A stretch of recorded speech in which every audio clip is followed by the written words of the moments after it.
उमराव जान अदा episode number 14।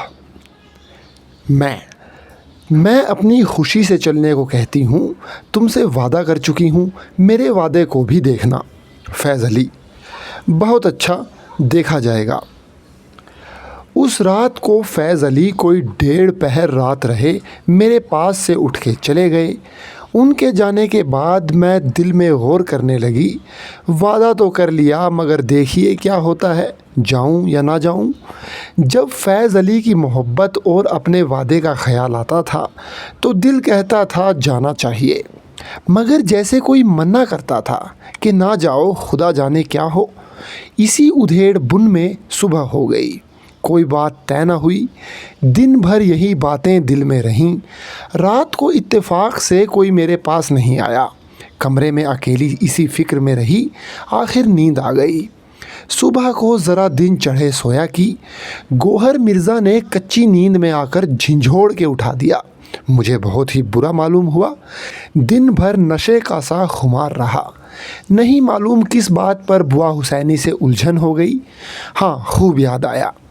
बात ये थी कि कहीं बाहर से मुजरा आया था। बुआ हुसैनी ने मुझसे कहा, जाओगी? इस वक्त मेरे सर में दर्द हो रहा था। मैंने साफ इनकार कर दिया। बुआ हुसैनी ने कहा, वाह, जब ना तब इनकार कर देती हो। आखिर इस पेशे में होकर करोगी क्या? मैंने कहा, मैं ना जाऊंगी। बुआ हुसैनी ने कहा, नहीं, जाना होगा, ख़ास तुम्हारी फरमाइश है और खानम साहब ने वादा कर लिया है, रुपया भी ले लिया है। मैंने कहा, बुआ मैं नहीं जाने की, रुपया फेर दो। बुआ हुसैनी, भला तुम जानती हो खानम साहब रुपया लेके कभी फेरती हैं? मैं, चाहे किसी की तबीयत अच्छी हो या ना अच्छी हो, अगर खानम साहब रुपया ना फेरेंगी तो मैं अपने पास से फेर दूंगी।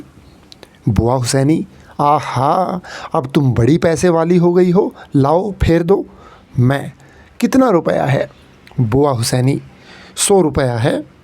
मैं, 100 रुपया लोगी या किसी की जान?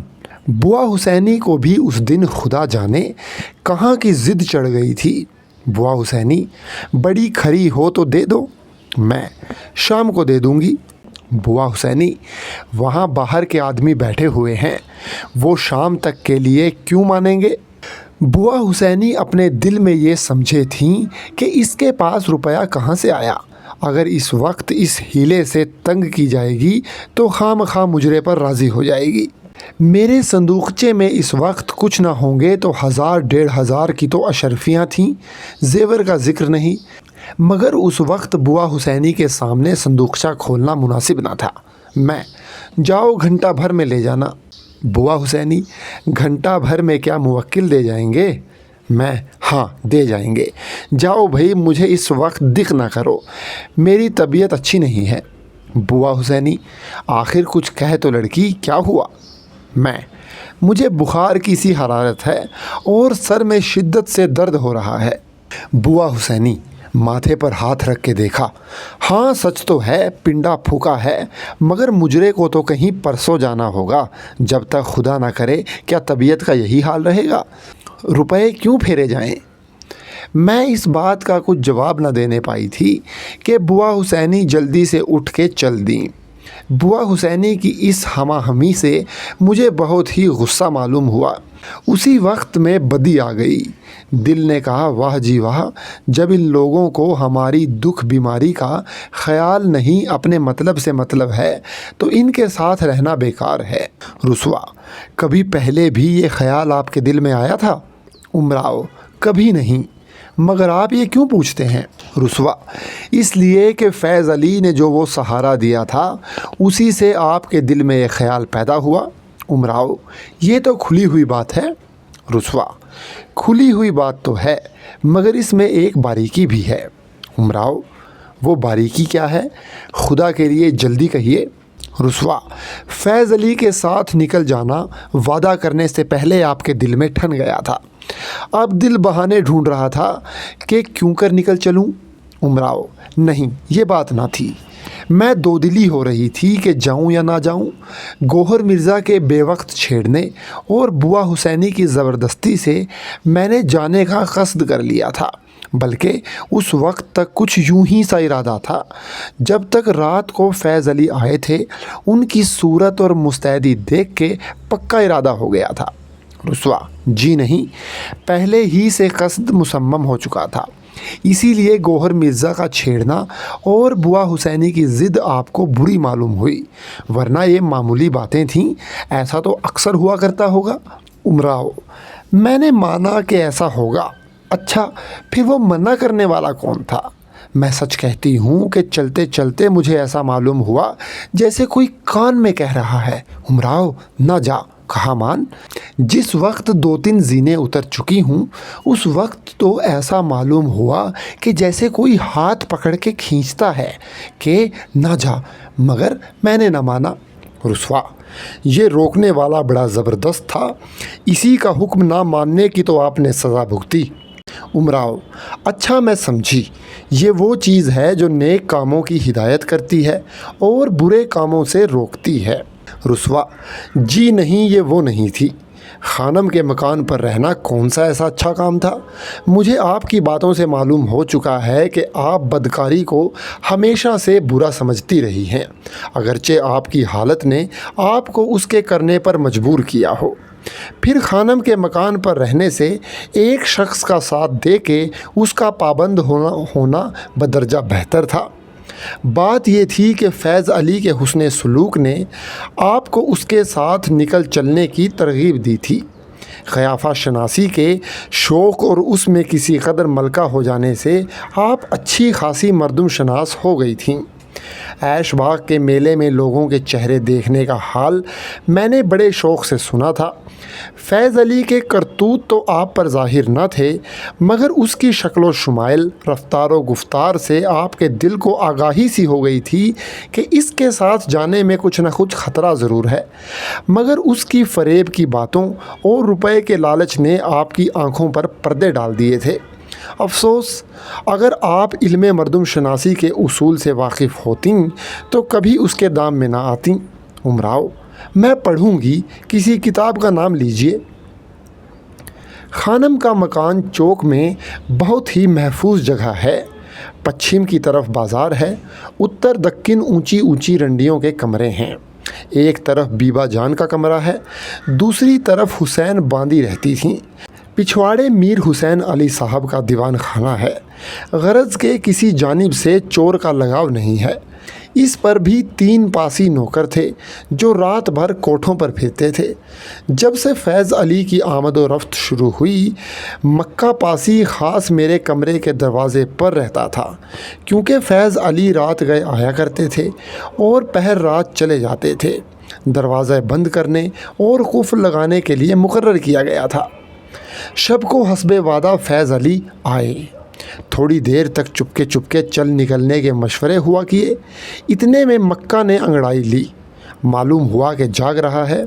फैज़ अली ने उसे कमरे में बुलाया। 1 रुपया इनाम दिया। तुमको हमने कुछ नहीं दिया था, दरवाज़ा भेड़ देना, हम जाग रहे हैं, कोई डर नहीं। मक्का सलाम करके कमरे के बाहर निकला। फैज़ अली ने कहा, अब चलो। मैं उठी। 2 जोड़े कपड़े दिन ही से गठरी में बांध रखे थे। जेवर का संदूकचा मैंने पहले ही से खिसका दिया था। गठरी बगल में दबाई, अकबरी दरवाज़े की तरफ का रास्ता लिया। नखास में बैलगाड़ी पहले ही से खड़ी की गई थी। हम दोनों सवार हुए और चल निकले। हिंडोला के नाके से थोड़ी दूर जाके फैज़ अली का साइस घोड़ा लिए हुए मिला। वो भी बहली में साथ हो लिया। सुबह होते होते मोहनलाल गंज पहुँचे। यहाँ सरा में दोपहर तक क़याम हुआ। भटियारी से खाना पकवा के खाया। दाल अरहर की बे नमक फीकी, मुतलकन जिसमें बू न थी घी की। तीसरे दिन राय बरेली में दाखिल हुए। यहाँ सफ़र के मुनासिब कपड़ा ख़रीदा। मेरे 2 जोड़े बनवाए। लखनऊ से जो कपड़े पहन कर आई थी उतारे, गठरी में बांधे। राय बरेली से बैलगाड़ी को जो लखनऊ से आई थी रुखसत किया। दूसरी गाड़ी किराए पर की। लालगंज की तरफ रवाना हुए। ये कस्बा राय बरेली से कोई 9-10 कोस के फासले पर है। शामो शाम पहुंच गए। रात भर सरा में रहे। फैज़ अली ज़रूरी सौदे सुल्फ को बाज़ार गए। जिस कोठरी में हम थे उसके पास वाली कोठरी में एक देहाती रंडी उतरी हुई थी। नसीबन नाम था। गहने पाते से दुरुस्त थी, कपड़े भी अच्छे थे। थी तो देहाती मगर ज़बान बहुत साफ थी। लबो लहजा कस्बातियों के ऐसा था। मेरी उसकी देर तक बातें हुआ की। नसीबन, आप कहाँ से आई हैं? मैं, फैज़ाबाद से। नसीबन, फैज़ाबाद तो मेरी बहन प्यारन रहती है, आप ज़रूर जानती होंगी। मैं, आखिर पहचान गई ना कि मैं भी रंडी हूँ। मैं क्या जानूँ? नसीबन, फैज़ाबाद में कौन ऐसी पुतरिया है जो हमको नहीं जानती? मैं, बहुत दिनों से इनके घर बैठ गई हूँ। ये लखनऊ में रहते हैं, इसीलिए मैं भी अक्सर वहीं रहती हूँ। नसीबन, आखिर पैदाइश तो तुम्हारी फैज़ाबाद की है। मैं, ये तो बिल्कुल सच कहती है, अब क्या जवाब दूँ? हाँ, पैदा तो वहाँ हुई थी मगर बचपने से बाहर रही। नसीबन, तो फैज़ाबाद में किसी को नहीं जानती? मैं, किसी को नहीं। नसीबन, यहाँ क्यों कर आना हुआ? मैं, इनके साथ हूँ। नसीबन, और जाओगी कहाँ? मैं, उन्नाव। नसीबन, लखनऊ होती हुई आई हो? मैं, हाँ। नसीबन, फिर सीधा रास्ता छोड़कर इधर बीहड़ में कहाँ आई हो? नरपतगंज होके उन्नाव चली गई होती। मैं, रायबरेली में इनको कुछ काम था। नसीबन, मैंने इसलिए कहा कि इधर का रास्ता बहुत ख़राब है। डाकुओं के मारे मुसाफिरों की आमदोरफ्त बंद है। पुलिया की बीहड़ में सैकड़ों को लूट लिया। उन्नाव का रास्ता उधर ही से होके है। तुम 3 आदमी हो, जिसमें 2 मर्द 1 औरत ज़ात। तुम्हारे हाथ गले में गहना भी है। भला तुम्हारी क्या हकीकत है? वहाँ तो बरातें लुट जाती हैं। मैं, तन ब तकदीर। नसीबन, बड़ी दिल की खड़ी हो। मैं, फिर क्या करूं?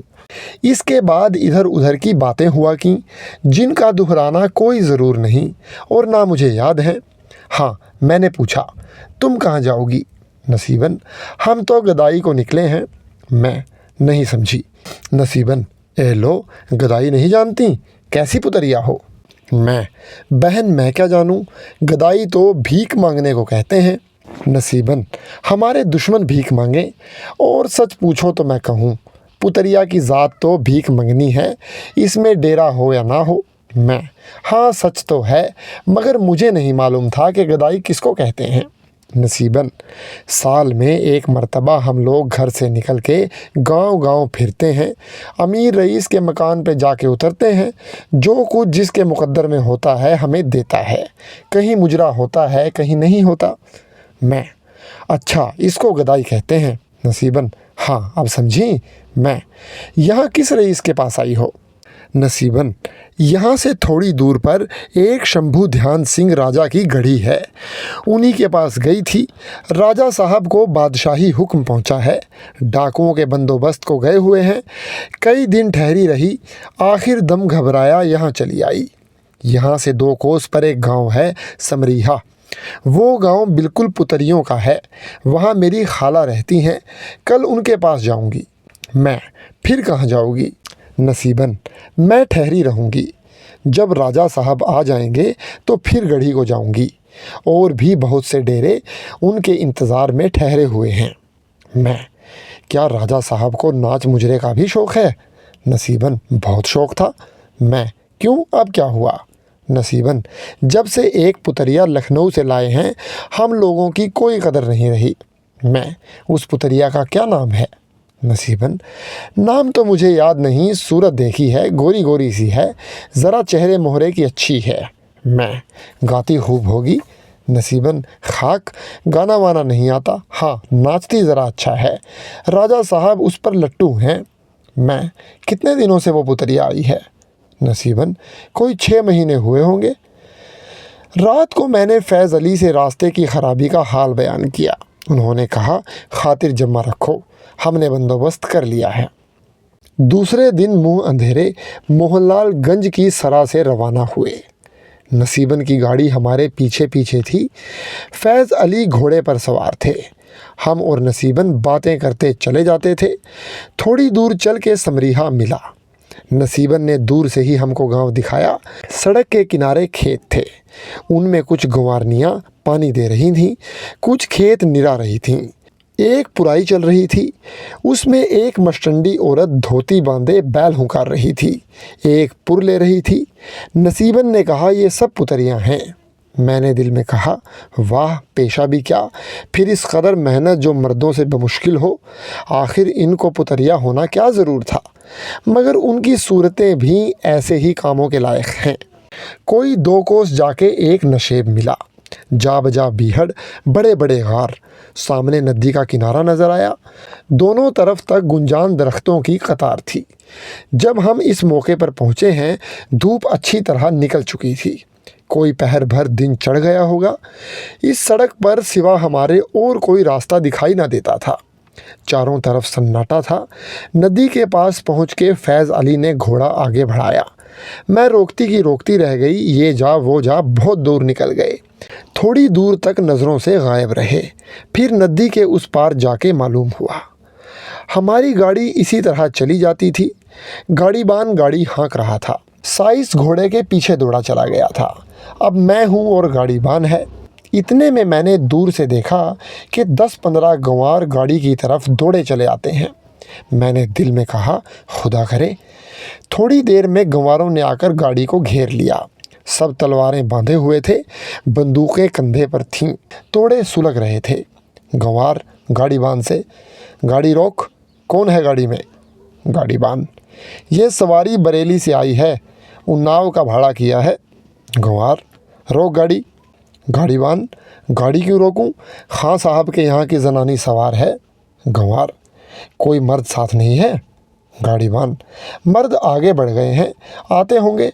गंवार, उतरो बीबी गाड़ी से। एक, पर्दा खोल के खींच लो, बाहर सिरी पुतरिया है, इसका पर्दा कौन? एक गंवार आगे बढ़ा, गाड़ी का पर्दा उलट के मुझे गाड़ी से उतारा। 3 आदमी मुझे घेर के खड़े हो गए। इतने में नदी की तरफ से गर्द उठी और घोड़ों के टापों की आवाज़ आई। जब घोड़े करीब आए, मैंने देखा आगे फैज़ अली का घोड़ा है, पीछे और 10-15 सवार हैं। गंवारों ने देखते ही बंदूकों की एक बाढ़ मारी। इसमें 2 सवार उधर के गिर पड़े। फिर तलवारें मियान से निकलीं। सवार सरही पर आ गए थे। इधर से भी तलवारें खींची गईं। 2-1 हाथ चले होंगे। 3 गंवार इधर से ज़ख्मी होके गिरे। एक सवार और उधर गिरा। गंवार भाग निकले। अच्छा, कहाँ जाओगे? देखो नदी उस पार क्या होता है। गंवारों के जाने के बाद मैं फिर गाड़ी में बैठी। जिस सवार के ज़ख्म आया था उसके पट्टियाँ कसी गईं। वो भी गाड़ी में मेरे साथ बिठाया गया। गाड़ी रवाना हुई। अब 2 सवार हमारी गाड़ी के इधर उधर हैं, कुछ सवार आगे आगे हैं, कुछ पीछे हैं। फैज़ अली अपने साथी से, भाई किसी तरह लखनऊ से निकलना ही नहीं होता था, बड़ी मुश्किल से जान छुड़ा के आया हूँ। फ़ज़ल अली, ये नहीं कहते ऐश में पड़े थे। फैज़ अली, हाँ ये तो कहोगे। फ़ज़ल अली, कहेंगे क्या, तोहफ़ा भी तो साथ लाए हो, ज़रा भाभी साहब को हम भी तो देखें। फैज़ अली, आपसे कोई पर्दा है, देखिए। फ़ज़ल अली, डेरे पर चल के बामुराद देखेंगे। इतने में गाड़ी नदी के किनारे पर पहुंच गई। किनारा बहुत ऊंचा था। मुझको गाड़ी से उतर के पैदल चलना पड़ा। बड़ी मुश्किल से गाड़ी किनारे तक पहुंची। जो ज़ख्मी सवार गाड़ी में था उसके ज़ख्म गाड़ी के तकान से खुल गए थे। तमाम गाड़ी में खून ही खून था। नदी उस पार जाके ज़ख्म फिर से बांधे गए। गाड़ी धोई गई। फिर मैं गाड़ी में सवार हुई। अब करीब दोपहर के दिन आ चुका था। मुझे शिद्दत से भूख लगी हुई थी। गाड़ी उसी तरह चल रही थी। इन लोगों का डेरा कहीं दिखाई नहीं देता था। नदी से कोई 4 कोस पर जाके एक गांव के पास बाग था। इसमें छोलदारियाँ पड़ी हुई थीं, घोड़े बंधे हुए थे। लोग इधर उधर फिर रहे थे, कुछ लोग खाना पका रहे थे। यहाँ आकर हमारी गाड़ी रुकी। हमारे साथ के सवारों को देखते ही एक आदमी उस पड़ाव से आगे बढ़ा। उसने कुछ फ़ज़ल अली के कान में कहा। फ़ज़ल अली के चेहरे से तशवीश के आसार ज़ाहिर होते थे। वो फैज़ अली के पास घोड़ा दौड़ा के आए। फैज़ अली से चुपके चुपके बातें हुईं। फैज़ अली, अच्छा देखा जाएगा, खाना तो खा लो। फ़ज़ल अली, खाना खाने की मोहलत नहीं है, ऐसे में निकल चलो। फैज़ अली: अच्छा, जब तक छोलदारियाँ उखाड़ी जाएं, घोड़ों पर जीन कसे जाएं, हम लोग खाना खा लें।